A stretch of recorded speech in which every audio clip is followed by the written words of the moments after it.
Welcome to Light Church, kids. I'm Dean. Now, last week was Easter. We remembered the death of Jesus and we celebrated his resurrection.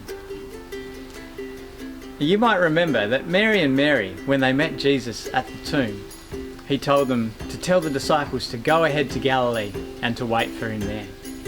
And that's where we're going to pick up the story this week. It comes from Matthew 28. And our big idea for this week is that Jesus gives us a job to do. So let's read from Matthew 28, beginning at verse 16. It says, "Then the 11 disciples went to Galilee. They went to the mountain where Jesus had told them to go. When they saw him, they worshipped him, but some still had their doubts.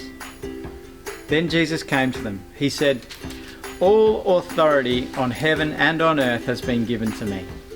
So you must go and make disciples of all nations. Baptize them in the name of the Father and of the Son and of the Holy Spirit.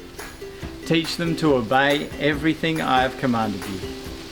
And you can be sure that I am with you always to the very end.'" Now in this passage, Jesus says that all authority has been given to him. All authority on heaven, in heaven and on earth. Now that means the power and responsibility has been given to Jesus. And he tells those followers to go and make disciples. Now that just means someone who follows the way of Jesus. And Jesus reminds the disciples that it's not just knowing things about Jesus.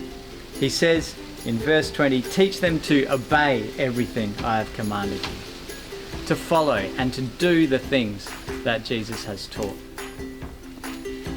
What I'd like you to do today is to maybe talk with your family about what does it look like to be a disciple and what does it sound like. So that means, what sort of things does a disciple do and what kind of things does a disciple say, a follower of Jesus?